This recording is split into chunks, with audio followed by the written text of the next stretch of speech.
வணக்கம். 2026 தமிழ்நாடு சட்டமன்ற தேர்தல் முடிவுகள் அப்படின்றது வெளிவந்திருக்கு. இந்த தேர்தலுடைய முடிவுகள் அப்படின்றது ஒரு மிகப்பெரிய ஷாக்கிங்கா தான் எல்லாருக்குமே இருந்துச்சு. ஏன்னா, புதுசா வந்த தமிழக வெற்றிக் கழகம் கிட்டத்தட்ட 107 தொகுதிகள் வெற்றி பெற்றிருக்காங்க. தனிப்பெரும் கட்சியாவும் உருவெடுத்திருக்காங்க. இந்த தேர்தலை பொறுத்தவரைக்கும் பெரும்பாலான மக்கள் சொன்னது என்ன அப்படின்னா, மாற்றம் அப்படின்னு. பட் என்ன ஒரு கேள்வி அப்படின்னா, மாற்றம்னா என்ன? இப்ப ஒரு மாநிலம் பின்னோக்கி போகுது அப்படின்னா, நமக்கு ஒரு சேஞ்ச் வேணும். நம்ம மாநிலம் பின்னோக்கி போகுது. அதனால ஒரு மாற்றம் வேணும் அப்படின்னு சொல்றதுக்கு பேரு உண்மையான மாற்றம். ஆனா, கடந்த 2 நிதியாண்டுல தொடர்ந்து தமிழ்நாடு இரட்டை இலக்க பொருளாதார வளர்ச்சி, டபுள் டிஜிட் குரோத் ரேட் அப்படிங்கிறத தொடர்ந்து அடைஞ்சுட்டு வந்தாங்க. அதுலயும் குறிப்பா 2021ல ஸ்டாலின் அவர்கள் முதலமைச்சரா பொறுப்பேற்ற சமயத்துல கொரோனா உச்சத்துல இருந்துச்சு. கொரோனா காலகட்டம். அப்போ கொரோனா உச்சத்துல இருந்துச்சு. அப்ப தமிழ்நாட்டினுடைய பொருளாதார வளர்ச்சி அப்படிங்கிறது 0.07 விழுக்காடு. அங்க இருந்து இந்த 5 வருஷத்துல நீங்க பாத்தீங்கன்னா 2024, 25 நிதியாண்டின்படி 11.19 விழுக்காடு வளர்ச்சி. 2025, 26 நிதியாண்டின்படி தமிழ்நாட்டினுடைய வளர்ச்சி விகிதம் 10.83 விழுக்காடு.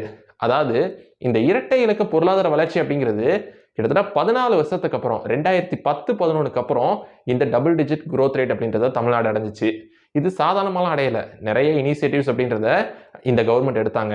அதுலயும் இதுவரைக்கும் தமிழ்நாடு வரலாற்றுல எந்த ஒரு கவர்மெண்ட்டும் அவங்களுடைய 5 வருஷ பீரியட்ல இந்த மாதிரி 2 முறை இரட்டை இலக்க பொருளாதார வளர்ச்சி அப்படின்றத தொடர்ந்து அடைஞ்சதில்லை. இது நேஷனல் குரோத் ரேட்டை விட அதிகம். நேஷனல் ஆவரேஜ் 7% தான். ஆனா ஸ்டேட்டுடைய ஜிடிபி குரோத் ரேட் அப்படின்றது 11%ஆகவும் 10.83%ஆகவும் தொடர்ந்து 2 நிதியாண்டுல இந்த இரட்டை இலக்க பொருளாதார வளர்ச்சி அடைஞ்சிருக்கு. அதே மாதிரி நீங்க பாத்துக்கிட்டீங்கன்னா தமிழ்நாட்டுல 1998ல கலைஞர் அவர்கள் முதல் முறையா டைடல் பார்க் அப்படின்ற ஒண்ண சென்னையில கொண்டு வந்தாரு. அது எதுக்கு அப்படின்றது நம்ம எல்லாருக்குமே தெரியும். ஐடி துறையினுடைய வளர்ச்சி மற்றும் பல்வேறு துறைகள் சார்ந்த வளர்ச்சியை அடைய வைக்கணும், தொழில் வளர்ச்சி அதிகமாகணும் அப்படின்ட்டு தான் இந்த டைடல் பார்க்கை கொண்டு வந்தாங்க. அதே மாதிரி 2008ல சென்னையை தொடர்ந்து கோயம்புத்தூர்ல 2வது டைடல் பார்க்கை கொண்டு வந்தாங்க. அதுக்கப்புறம் 2021 வரைக்கும் தமிழ்நாட்டில் இருந்த மொத்த டைடல் பார்க்குடைய எண்ணிக்கை எவ்வளவு அப்படின்னு கேட்டீங்கன்னா அந்த 2 மட்டும்தான். ஆனா 2021ல இருந்து 26 இந்த 5 வருஷ ஆட்சியில கிட்டத்தட்ட 20க்கும் மேற்பட்ட நியோ டைடல் பார்க், 4 புது டைடல் பார்க்ஸ் அப்படின்னு மொத்தமா இப்ப தமிழ்நாட்டில் உள்ள மற்றும் கன்ஸ்ட்ரக்ஷன்ல இருக்கக்கூடிய டைடல் பார்க்ஸ் எண்ணிக்கை எல்லாத்தையும் கால்குலேட் பண்ணி பார்க்கும்போது 25 டைடல் பார்க் கிட்ட வருது. ஆனா இதுக்கு மக்கள் அளிச்ச தீர்ப்பு அப்படிங்கிறது தான் ரொம்பவே அதிர்ச்சியா இருந்துச்சு. என்ன அப்படின்னு கேட்டீங்கன்னா, குளத்தூர் தொகுதியிலேயே ஸ்டாலின் அவர்களை மக்கள் தோற்கடிச்சிட்டாங்க. மற்ற தொகுதியில தோத்தது கூட யாருக்கும் பெருசா ஒன்றும் தெரியல. ஏன்னா திமுக அதுக்கு முன்னாடி எதிர்கட்சியா இருந்திருக்கு, நிறைய ஷாக்கிங்கான தோல்விகள் அடைஞ்சிருக்காங்க. ஆனா குளத்தூர் தொகுதி அப்படின்னு எடுத்துக்கிட்டோம்னா அது கடந்த 5 வருஷத்துல ஒரு மாடல் தொகுதியாவே பல பேருக்கு இருந்துச்சு. ஏன்னா இந்த குளத்தூர் தொகுதி அப்படின்னு எடுத்துக்கிட்டீங்கன்னா இது கடந்த 5 வருஷமா ஒரு மாடல் தொகுதியாவே இருந்துச்சு. நம்ம சேனல்லையே நிறைய வீடியோஸ் தமிழ்நாட்டினுடைய இன்ஃப்ராஸ்ட்ரக்சர் டெவலப்மெண்ட் சார்ந்த ப்ராஜெக்ட்ஸ் பத்தின வீடியோஸ் நிறைய போஸ்ட் பண்ணிட்டே இருந்தோம். அதுல இந்த குளத்தூர் சார்ந்த நிறைய ப்ராஜெக்ட்ஸை பத்தி நம்ம சேனல்லே பேசியிருப்போம். குளத்தூர் தொகுதியில அவ்வளோ திட்டங்கள் கொடுத்திருந்தாங்க. குறிப்பா சிஎம் மினி ஸ்டேடியம், முதல்வர் படைப்பகம் அப்படின்ற coworking space, parks, gym, swimming pool, லைப்ரரின்னு அதே மாதிரி road projects, model public schools, இந்த மாதிரி எக்கச்சக்கமான ப்ராஜெக்ட்ஸ் அப்படின்றத குளத்தூருக்கு ஸ்டாலின் அவர்கள் செஞ்சிருந்தாரு. பொதுவா இந்த குளத்தூர் தொகுதி அப்படின்னு எடுத்துக்கிட்டோம்னா இது வடசென்னையை சார்ந்த ஒரு தொகுதி, வடசென்னையில் இருக்கக்கூடிய ஒரு தொகுதி.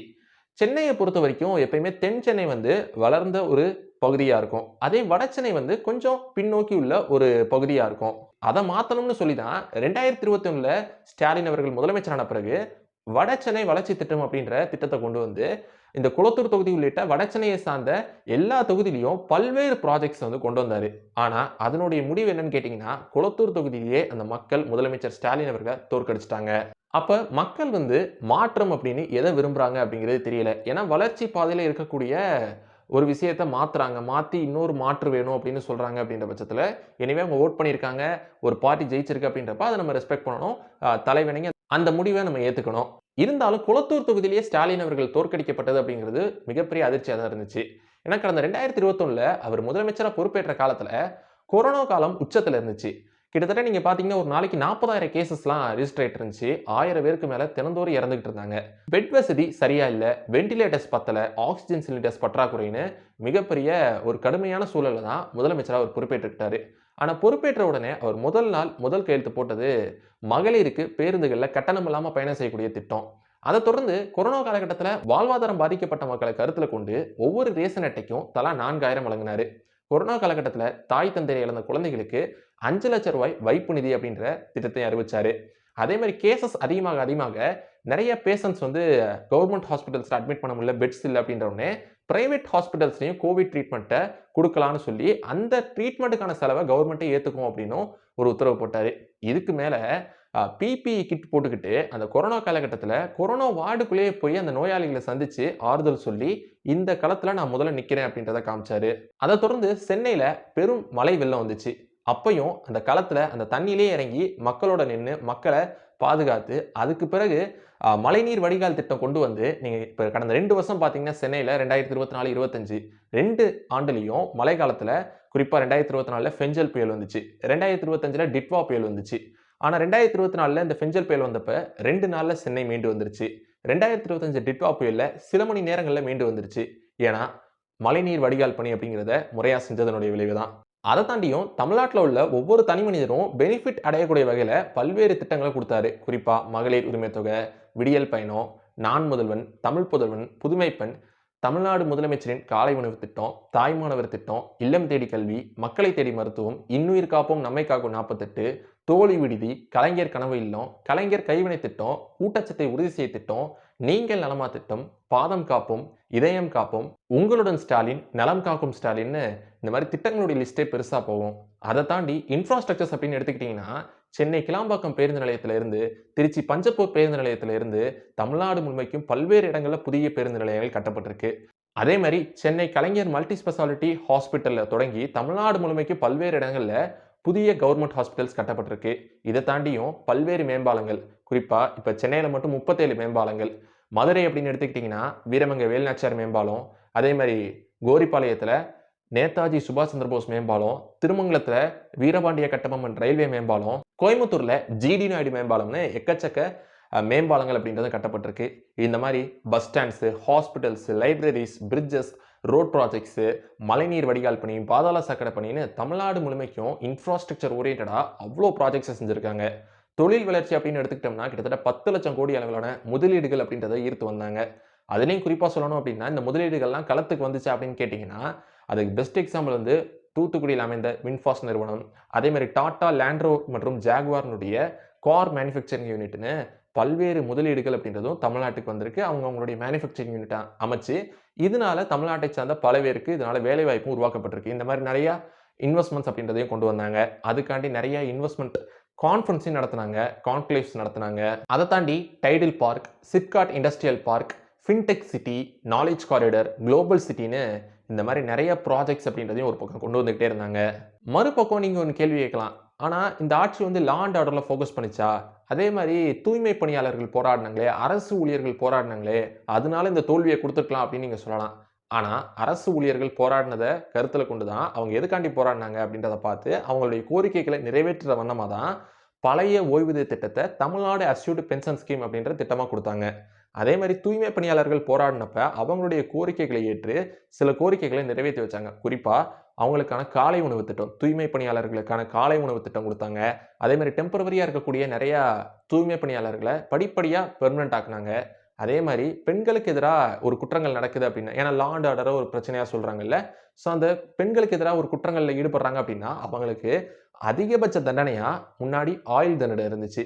அதை இன்னும் கடுமையாக்கணும்னு சொல்லி பெண்களுக்கு எதிராக ஈடுபடக்கூடிய குற்றங்களுக்கு அதிகபட்ச தண்டனையா ஆயுள் தண்டனையை தாண்டி மரண தண்டனை விதிக்கக்கூடிய சட்டத்தை ஸ்டாலின் அவர்கள் தான் கொண்டு வந்தாரு. அதே மாதிரி பெண்களுக்கு எதிராக ஈடுபடக்கூடிய சிறு குற்றங்களுக்கு 6 வருஷம், 10 வருஷம், 12 வருஷம் ஜெயில் அந்த தண்டனை எல்லாம் மாற்றி பெண்களுக்கு எதிராக ஈடுபடக்கூடிய சின்ன குற்றங்களுக்கு கூட ஆயுள் தண்டனை அப்படின்னு உச்சபட்ச தண்டனையா இந்த சட்ட திருத்தத்தை கொண்டு வந்ததும் ஸ்டாலின் அவர்கள் தான். இந்த மாதிரி கடுமையா அந்த 5 வருஷம் உழைச்சிருக்காரு. தினந்தோறும் மக்களோட மக்களா இருந்திருக்காரு. தமிழ்நாடு ஃபுல்லா இவர் அளவுக்கு எந்த முதலமைச்சரும் தமிழ்நாடு முழுமைக்கு எல்லா டிஸ்ட்ரிக்ட்ஸா எல்லா தொகுதியாலாம் வந்திருக்கவே மாட்டாங்க. அது மட்டும் இல்லாம கடந்த 5 வருஷத்துல ஸ்டாலின் அவர்கள் கிட்டத்தட்ட 15,000க்கும் மேற்பட்ட அரசு கோப்புகள்ல கையெழுத்து போட்டிருக்காரு. 7,000க்கும் மேற்பட்ட அரசு நிகழ்ச்சிகள்ல மட்டும் கலந்துகிட்டு இருந்திருக்காரு. அந்த அளவுக்கு தினந்தோறும் மக்களோட மக்களா இருந்திருக்காரு, திட்டங்கள் தீட்டியிருக்காரு, நிறைய திட்டங்கள் கொடுத்திருக்காரு. ஆனாலும் மக்கள் வந்து இதையும் தாண்டி மாற்றம் வேணும் அப்படின்னு போயிருக்கிறாங்க. அப்படின்றத நம்ம ரெஸ்பெக்ட் பண்ணணும். ஆனா இப்ப மாற்றம் வேணும்னு வாக்களிச்சவங்ககிட்ட நம்ம கேட்கும்போது, உதாரணத்துக்கு என் ஃப்ரெண்டுகிட்ட கேட்கும்போது ஒருத்தன் என்ன சொன்னான்னா, நான் வந்து தாவேக்காவுக்கு ஓட்டு போட்டேன், டிவிகேக்கு ஓட்டு போட்டேன்னா. எதுக்கு டிவிகேக்கு ஓட்டு போட்டேன்னு கேட்டப்ப, ஒரு மாற்றம், ஒரு சேஞ்ச் அப்படின்னு சொன்னான். பட் என்ன சேஞ்ச்? எதுக்கு என்ன மாற்றம் வேணும் அப்படின்னு கேட்டப்ப என்ன சொன்னான்னா, "இல்ல சும்மா தான் ஓட்டு போட்டேன்" அப்படிங்கிறான். இப்படிதான் தமிழ்நாட்டுல பல பேர் வந்து தனக்கு புடிச்ச நடிகர் அப்படின்றதுக்காண்டி, தான் மட்டும் இல்லாம தன்னுடைய ஃபேமிலி மெம்பர்ஸ், தன்னுடைய ரிலேட்டிவ்ஸ் பல பேர கன்வின்ஸ் பண்ணி ஓட்டு போட வச்சிருக்காங்க. ஸோ எனிவே மக்கள் குடுத்த தீர்ப்பு, நம்ம பொறுத்திருந்து பார்ப்போம் என்ன ஆகுது அப்படின்றத. பட் இருந்தாலும் 2021 26 இந்த 5 வருஷ ஆட்சி அப்படிங்கிறது, தமிழ்நாட்டின் ஒரு மிக சிறப்பான ஆட்சி காலகட்டம் அப்படின்னு தான் சொல்லணும். தமிழ்நாட்டுடைய முதலமைச்சரா ஸ்டாலின் அவர்கள் வரலாற்றில என்றைக்கும் அவருடைய பேர் நீடிச்சு நிலைக்கக்கூடிய வகையில பல திட்டங்கள் குடுத்திருக்காரு. குறிப்பா அ காலை உணவு திட்டம். அந்த ஒரு திட்டத்த எடுத்துக்கிட்டாலே போதும். 1950கள்ல காமராஜர் அவர்கள் மதிய உணவு திட்டத்த குடுத்தப்ப, அது 75 வருஷம் கடந்து இப்பயும் நம்ம பேசுறோம். அந்த மாரி தான் இந்த காலை உணவு திட்டம் அப்படிங்கிறதும். இருந்தாலும் ஸ்டாலின் அவர்களையே மக்கள் தோற்கடிச்சுட்டாங்க. மக்கள் கண்டிப்பா வருந்துவாங்க. நன்றி, வணக்கம்.